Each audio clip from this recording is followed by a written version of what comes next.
Wednesday on Daily Delivery. I'm Michael Rand. Happy to be back for another day. Hope you guys are as well. And a good show coming up. Jeff Day from the Star Tribune will join me here in just a little while to talk Gopher volleyball and also some bigger picture stuff about college sports. Kind of been a theme on this show in the last couple weeks, but I think it bears repeating. Just what an impact this time, this era of college athletics is having. Jeff Day calls it abstract college sports. I like the way he phrased it. Taylor Landfair, excellent Gopher volleyball player, announcing she is in the transfer portal. That was a few days ago. What does that mean for not just the Gophers, but for college sports in general? Like what era are we in right now with college sports where these things are kind of commonplace and you're seeing, big time players or not, sometimes not, being mobile, going other places. So Jeff and I will get into that program, the future, and what the transfer portal really means for college sports. That will lead me into a little discussion at the end of the show about National Signing Day. That starts today for Gopher football. Some interesting decisions coming there, and some interesting things have already happened there.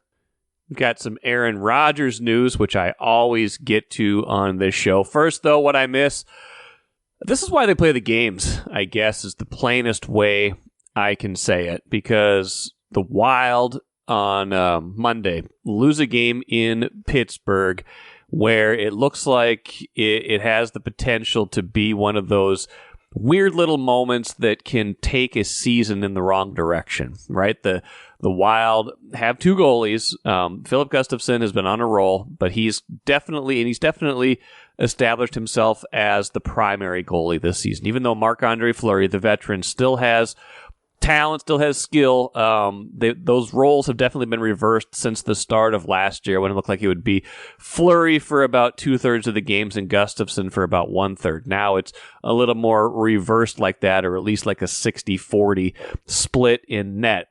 So you had back-to-back games. You knew one was going to get one game, one was going to get the other game. Seemed to make sense that Gustafson would play against Boston, the harder game, on Tuesday, while Fleury would get Pittsburgh, no slouch, but would get Pittsburgh, the team that he is legendary for playing for, won all those Stanley Cups with Pittsburgh earlier in his career, that he would get that game. Instead, Gustafson gets that game, the Wild lose. Gustafson talks about how it was a little awkward that fans were chanting for Fleury to get in the game. Fleury talks about how it was a little bit disappointing that he didn't get to play that game. And then they got to go play Boston after losing to Pittsburgh. Gustafson gave up 4 goals. They lost 4-3. They got to go play Boston after losing to Pittsburgh. Boston, one of the best teams in the league. They get to Boston. It's a back-to-back.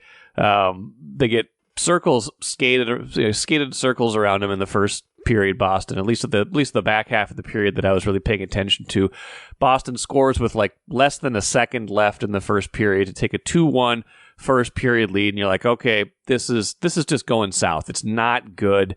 It's, are these guys still a little bit upset? And they're playing without Matt Zuccarello. They're playing without Jared Spurgeon. They're playing without Jonas Brodin. Obviously, two of their best defensive players, two of their more veteran, great defensive players, plus Kirill Kaprizov's wingman, the guy who sets him up for so many of his goals. And you're like, not only how are they going to come back and win this game and stay in this game, but what impact is this going to have over the course of a season? And then, like we say, that's why they play the games, because the Wild ended up winning this game 4-3.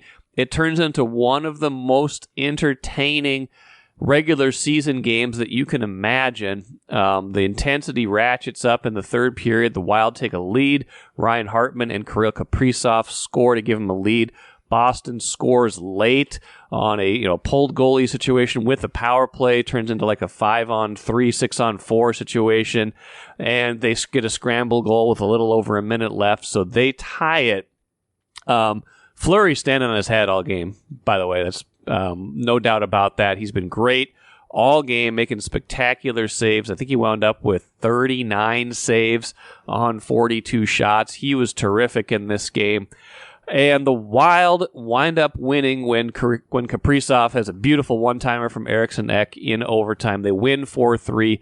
Now it goes from looking like one of those games that can define a season the wrong way to defining it the right way. They're talking about how they can use this as a catalyst for the rest of the year, how they went toe-to-toe and won in Boston without some of their best players, things like that. So not the outcome I would have predicted going into the game, not the outcome I would have predicted after that first period. But again, it's a cliche in sports, but these guys don't care. They don't pay attention so much to the storylines we do. They don't look at the game the same way we do. They look at it and say, I'm one of the greatest athletes in the world right now. I'm one of the best of all time right now. I'm going to play my best game, and let's see where this ends up. And that was the attitude it seemed like the Wild had in this game, that Marc-Andre Fleury had in this game as he moved closer, just 3 wins away now from moving into second place all time on the career wins list for goalies, as he marches on towards that with an unexpectedly gained win in this game. That's how they approach it. We look at it as journalists, as media members, as fans in a different way. We look at it and say, oh man, there's no way they can do this. They look at it and say, absolutely I can do this because I am one of the best. It is one of the differences in how they approach it versus how we see it. And I think that was illustrated in this game on Tuesday. Speaking of old guys trying to rekindle their glory years, Aaron Rodgers will not play, it sounds like, for the Jets the rest of this season. The Jets were officially eliminated from playoff contention on Sunday with their loss. Rodgers has been rushing, trying, insisting that he can come back from this torn Achilles in record time.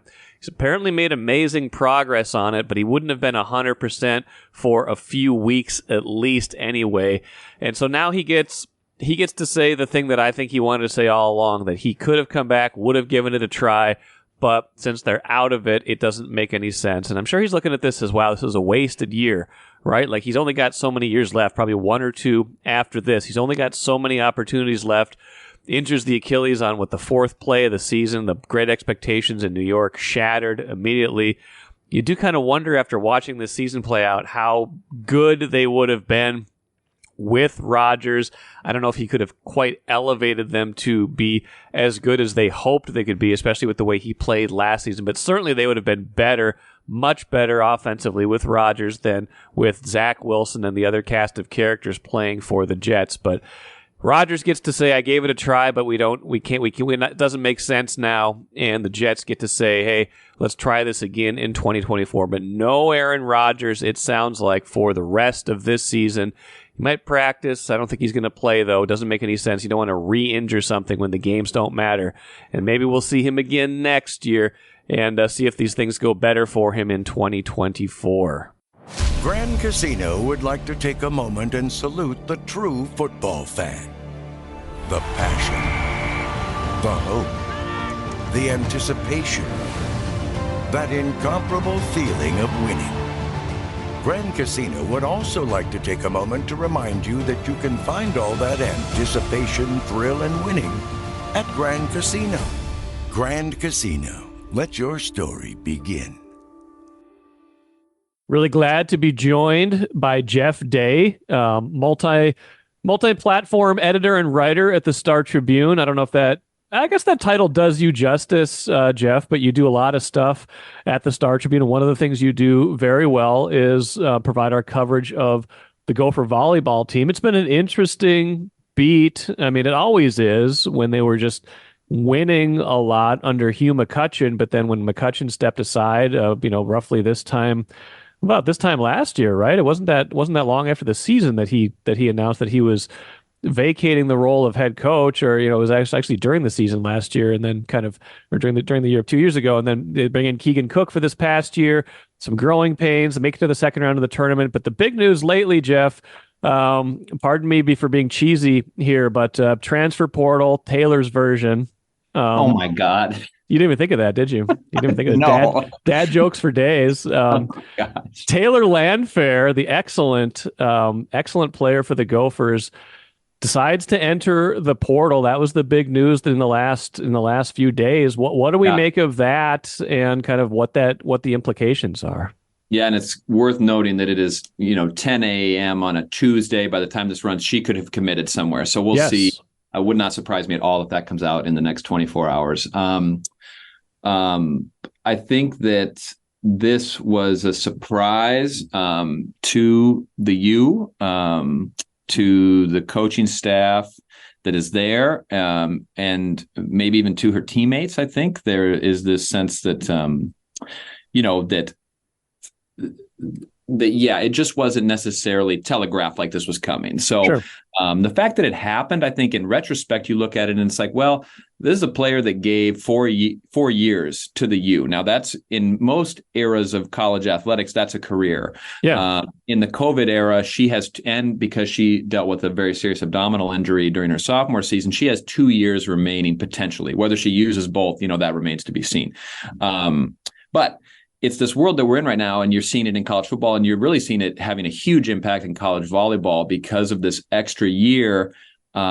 Transferring has become a chaotic field in college volleyball. It was apparent in the Final Four that just finished last weekend how essential transfers were. Everybody was focused on Nebraska and these freshmen, but Merritt Beeson was a transfer from Florida, one of the Gators' best players, and without her, Nebraska is not where they are this season. Jenna Wennis was down at Texas. That was a former Gopher. She had a tremendous Final Four. Wisconsin is, of course, just a field of transfers. I mean, that's what they do. It reminds me, I often compare it to John Calipari back in the one and done era, where you have this coach in Kelly Sheffield who is unapologetic about saying we're going to build rosters this way. I have no inside information on this, but if Landfair lands over there, oh my Lord. But like Carter Booth did. I know well, that's exactly what I mean. If they go back-to-back years of snagging crucial Gopher players, that will just be what a time. But in general, I think, I just think it creates an interesting transitionary moment for this program again. When they made it through the year, when Landfair stayed last year, that was viewed as a really big deal. It was a vital part of Keegan Cook trying to kind of keep the roster from disintegrating. Now, if it had, it wouldn't have been necessarily his fault. All kinds of programs, when they go through a coaching transition, players leave, and especially during the transfer portal era. So the fact that he only lost 2 players, even though they were very good players, it was like, well, they're going to be able to maintain some competitiveness here.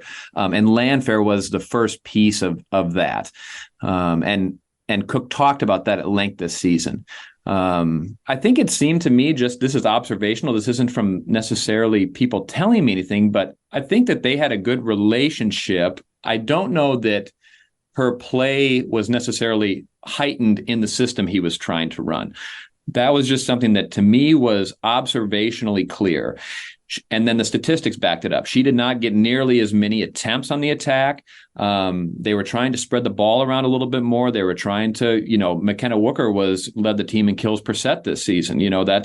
That's an indicator of kind of, just a more spread out and balanced offense, especially from the year before with Hugh, where Landfair was the Big Ten Player of the Year. She was without question the focal point of the Gophers volleyball team last season, or 2 years ago, however we want to say this. But I just think when you watch this team this season, it's like, something felt off early. It's just, just sort of systematically almost. It was like something just doesn't feel quite right. There was questions about the balance of the roster. They have a lot of really solid players on the attack. They were trying to play them all in the back row, doing 6 rotation stuff. The defense was struggling. Landfair was being asked to be a more aggressive defensive player, to have that be, a key part of her game. That's something that she wants. If she's going to play internationally or play on the U.S. Olympic team or do, have those kind of goals.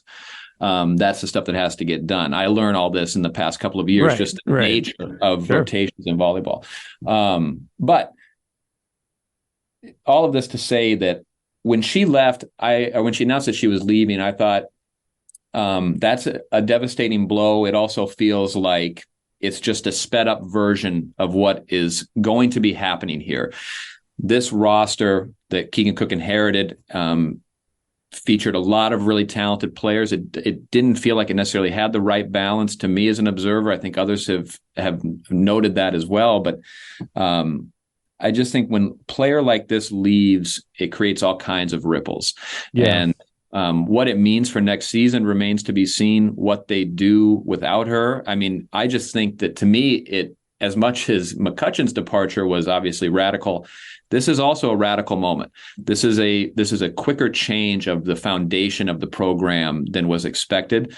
And of all the players that could have left, I think she is probably the most impactful in terms of we are going to see a different team next season, because no matter what her output was this year, any team getting ready to play the Gophers was targeting Taylor Landfair first and foremost. She was on the mind of every team, and that's for good or bad. I mean, so yeah, I just think it's one of the most impactful transfers, obviously, that they've ever had, and it continues this trend of a program in transition, and what do they look like under Keegan Cook, and how does he, really imprint the kind of not just the kind of coach that he is, but the kind of program that he wants to run and what his teams look like. It's going to speed up a little bit. I'm glad you mentioned the COVID year as a factor in kind of mobility with these players, because correct me if I'm wrong, but volleyball is always a sport where you could transfer from program to program without losing eligibility. You could play right away. That was not a sport where you had to sit. I remember the Gophers getting players in the past where they just came right in, and you could transfer kind of freely in that sport, if I'm not mistaken. But the COVID year adds that extra year, whereas like even if you've been there, you've got all of this extra time now. Where if you're thinking, in a typical career, if you're like, I've only got 1 year left, I might as well stick this out. Like players are looking at it, they're saying, hey, in other sports, a lot of sports are looking at NIL money, but they're also looking like, hey, I can go somewhere for 2 years, have a chance to play, have a chance to win. I've put in my time here. It was great, but I think I can get to a better situation now. That's 100% correct. And the thing, too, is the Gophers benefited from this last year. Ohio State watched an exodus of really solid fifth-year seniors, COVID seniors, leave their program. The Gophers landed Kylie Murr in that space. And so this isn't unique to Minnesota, but I think that the element of Landfair still having 2 seasons and that she stuck with Cook is what maybe made this surprising. And also makes it, probably sting a little bit would be the word I would use, both for, I'll just give you an insight into my life. I'm not a social media person. I loathe social media, even though I do it for my job because I love my job and I love our Star Tribune social media accounts. But personally, I'm just saying it never really worked. I wasn't good at it. I've stayed away from it, but I've had to learn to pay attention to it in covering college volleyball. And I'll explain something to you. There are so many really well-sourced social media accounts, websites in college volleyball, unlike almost any other sport that I can think of. Mm-hmm. And to be tethered to them is to almost be at about the breaking edge of news. And some of this stuff becomes, I think, a little bit gross, but also a little bit of just the reality. And one of the things that you notice about college athletics these days, I remember when I don't cover Gopher football, but is it Ethan how do you say his last name? Kalikmanis. Yeah, Kalikmanis. When he announced that he was transferring, do you remember that beautiful, it was gorgeous, designed card? Yeah, gradients of maroon and gold. The sign off of the player has become part of the story of how a person leaves a program. And when Landfair announced, the news had broken because of some of these social media sites, because of some of these websites that are ahead of the curve. They know who's in the portal before the player is even announcing it, because they have ins with the compliance office, or they have ins with just the actual portal itself, whatever that looks like, this sort of matrixy concept of, but there is an actual portal, it's a real thing. I want it to be like a portal to another dimension. Like that's just how I imagine it. It kind of is. I want it to be like a lobby, like a digital lobby where everybody's got an avatar. Like here we are, like, hey, yeah, they're like getting coffee and hanging out. Like, what are you going to do? I don't know. What are you going to do? Weird being in the portal. Yeah, it's like purgatory. But so when she made her official announcement on Instagram, the things that you are forced to notice these days as a reporter, because it is, to me, illuminating of something, was, that she gave this wonderful sort of statement to the fans of Minnesota, to her time at Minnesota. She thanked Hugh McCutcheon, who recruited her and has known her. I mean, she was recruited to the U back when you could commit when you were in 7th grade or whatever. Oh, wow. I mean, she's known Hugh forever. But she made no mention of her teammates. She made no mention of Keegan Cook and his staff, and none of her teammates have had any of the sort of rah Instagram comments that you often see on teammates' sites. So this is the kind of stuff that I hate to even bring up, but to me, it is one of these things that if you're trying to read tea leaves about a departure, you look at that and you go, I wonder if for a team that this season at multiple times in public, in press conferences, talked about the need to develop a sort of camaraderie, a cohesiveness, to look at themselves in the mirror. I was like, I wonder if there was maybe more to the chemistry than I gave credence to during the season, because outwardly, I'll say this, I really like Taylor Landfair. The conversations I've had with her over the past couple of years, it's like, she is smart. She's not volleyball has some really outwardly expressive players. Yeah. You've seen them, you just see their energy on the court. She was always struck me as like being more reserved, more inward. And that included when she was out destroying teams. She didn't have that kind of, I'm going to, pump my fist in your face or like really scream to the sky type of attitude.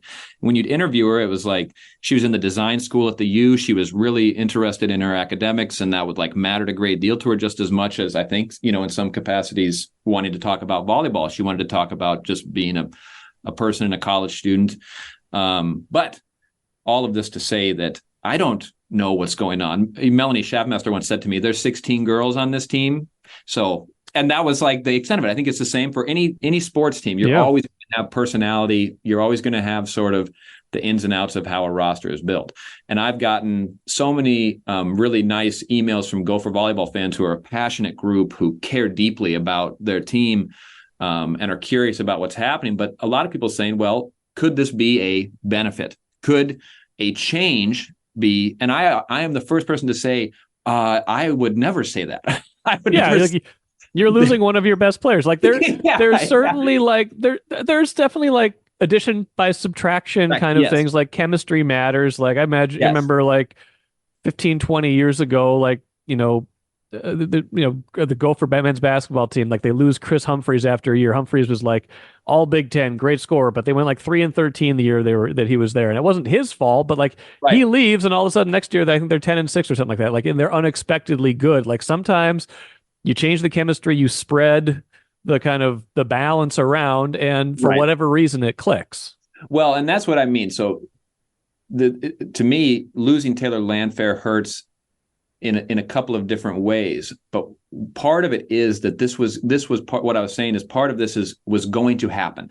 The team was going to have to segue from these players, and it will continue to happen, that were not Cook recruits, that he inherited, in terms of defining the program. Now he's trying, and I know this for a fact, he is trying to do that with this current group of players. He's trying to build, part of what he believes in how you can team build and build identity of a program in the way that he likes to do it. He's trying to do that with these players. Right. But that doesn't mean that they are his players. And so when people would send me these emails, I would respond just that way. Like, I think that it's reasonable to think about that in this moment, because you are forced to think about what can this team look like in a completely different way, because you're losing such an identifiable part of it. But to me, I just think it's like there are unique eras of college athletics, and then there is this era. And this era is devoid of meaning. It is so, it is like abstract. It's abstract athletics.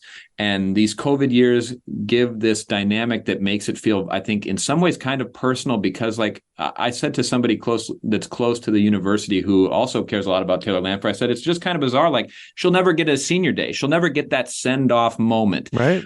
And this was a player who gave a great deal to this program. She was a 3-time All Big Ten first team member. She was an All-American. She was the Conference Player of the Year, academic All Big Ten. Never once raised any kind of outward issue, period. It was never a problem. Always, tried to develop and become what she could. And And so when a player like that leaves in this modern way of just kind of like, well, one day you look up and all of a sudden there's an announcement, she's in the portal and she's gone. It's like a sad denouement to me for an era of Gopher volleyball. But at the same time, it's like, it's just the era that we're in right now, especially with these extra years. And she's going to go somewhere and she's going to be good. I mean, there's no doubt about it. So anyway, it adds to a sensation of a sped up time for the Gophers, and it makes next year, and especially whatever Cook is doing in the transfer portal now, only more urgent, because they have a roster that has a lot of talent, and they have players that I think are ready for a heightened chance with someone like Landfair stepping out. I mean, people have talked for a long time about Julia Hansen being this really talented player that when she gets a shot, she shows some things. Does that mean it's like the Naz Reid corollary you and I talk about sometimes? Yeah. Does it mean she can go out and carry a team the way that Taylor Landfair? It's like, we'll see. I mean, that's a big ask. So anyway, it's certainly one of the most interesting transfers, obviously, in the history of Gopher volleyball, and it just adds another wrinkle to Cook's start of this tenure, and I think adds a real dynamic of, what do they want this program to look like, and how are they going to manifest that after losing a core player? Yeah, and a couple final thoughts on this. Like you said, it's kind of this dynamic of fans. Maybe there's an element of wishful thinking to it too, because like if they're saying, well, maybe we'll be better next year without her, like they can't imagine a program that's not successful because it's been successful for so long. They're just like, there's an assumption that this is just going to be a strong program year after year. And even this year, when they quote unquote struggled through a lot of the year, they made the tournament. They made it to the second round. They got better as the year went on. So there's that element of it too. So it's like, what can they be going forward, and then what does this look like? Well, the other thing too that you have to acknowledge with this is that even with Landfair, they were not a great team. No, you know what I mean. And so it's like team.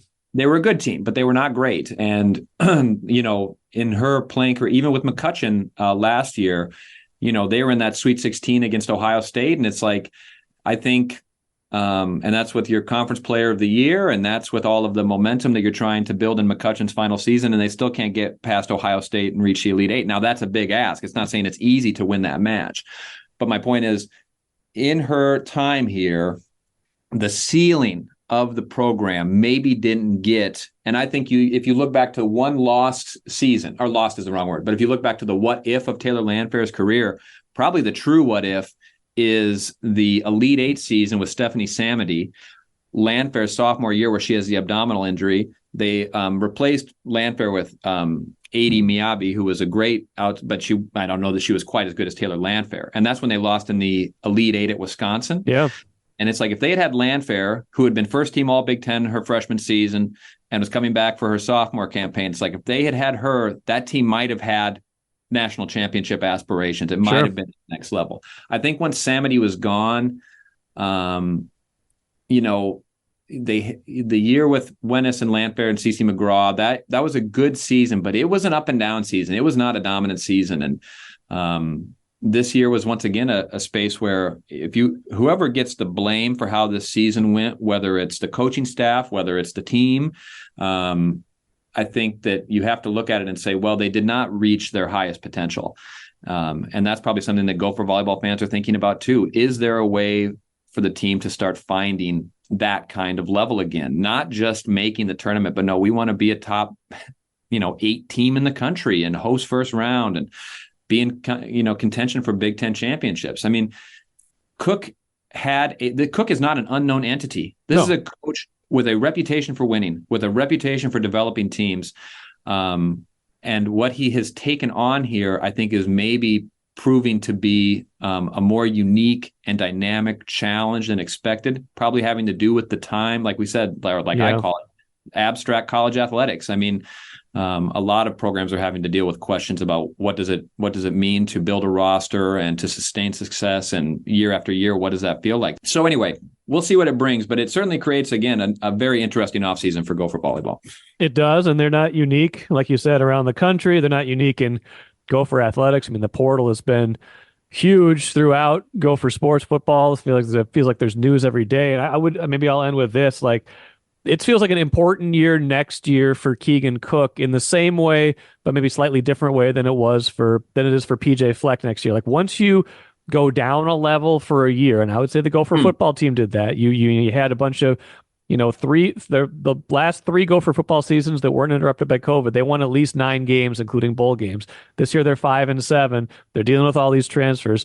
Gophers volleyball didn't slip quite that far, right? They went to the second round of the tournament. That's still a good year, but like you start stacking up years that aren't to your standard, and suddenly that becomes the norm. You got to watch out that you don't set a new standard in a bar that's lower. Well, it is a tricky thing about, in some ways, about the fact that the team did not do a complete reboot in year 1 of his career. They started from a position of strength. They were number 7 in the country to open the polls, this season in his first year. And then when things started to get wobbly, the question started to come up about, well, what's creating this? What's causing this? And his first recruiting class that he really recruited, he and his staff recruited, won't be here until 2025.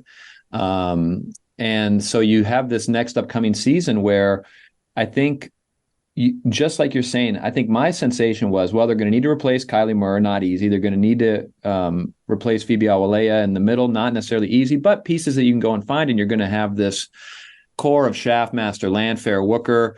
You'll have Erica Davis in the middle. You'll have Zeynep Palabliak in the back row, who became a really fun player. And so you kind of have this feeling of, well, if they can start from where they ended and have some of that momentum, then the thing that you're talking about doesn't happen. You don't start to feel like you're, still struggling to find your footing as a program. This disrupts that without question. But,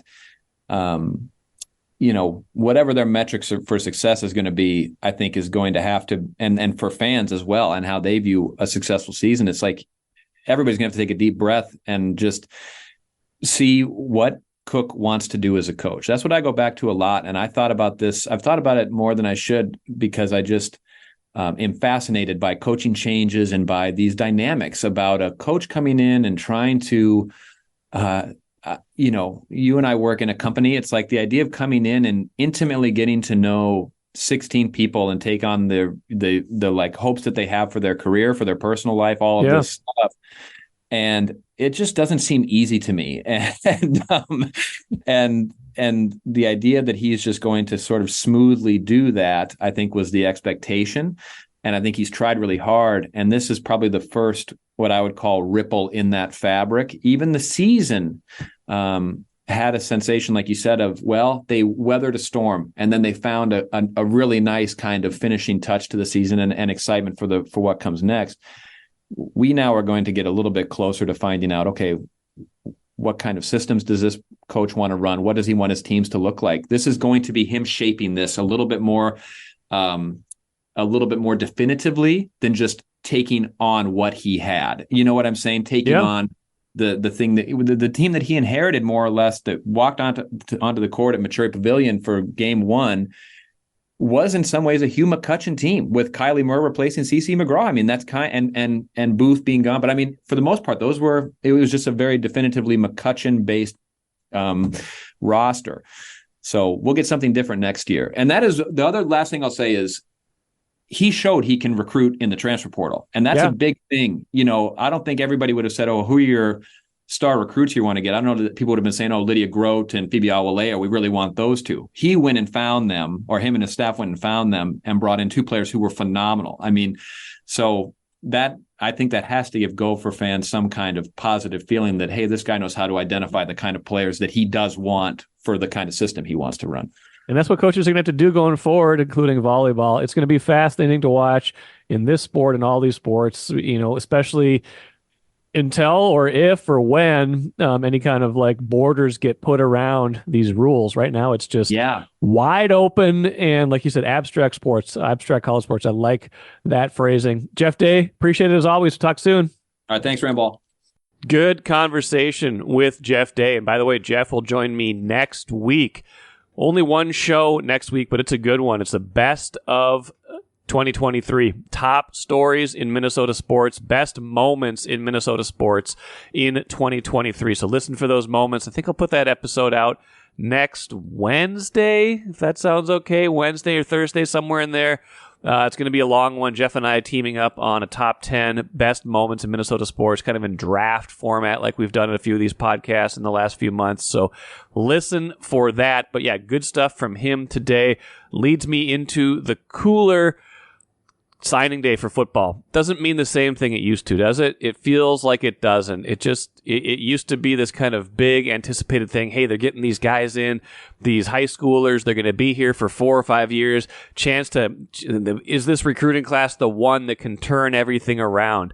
Now it feels like it's important still. You got to have these players that stick around for a while to build a program, but they could leave at any time. They always could, I guess, but they leave so much more frequently now for so many different reasons now in the transfer portal era, in the name, image, and likeness era, that signing day doesn't quite seem to have the same punch that it used to, even 5 years ago. The Gophers seem like they have a decent class. They've already got a bunch of transfers in. They got a bunch of transfers out, things like that.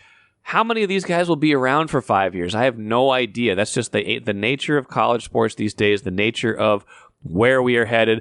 And again, I'm not saying this is wrong, right? I'm just saying it's different, that we're adjusting to it still, the economics of it, the culture of it, things like that. It's just different. It seems like PJ Fleck is willing to be a different thinker on this, is willing to adjust his thinking on quarterback, especially with Max Brosmer coming in from New Hampshire, with another transfer coming in from Fresno State, potentially to be a backup, things like that.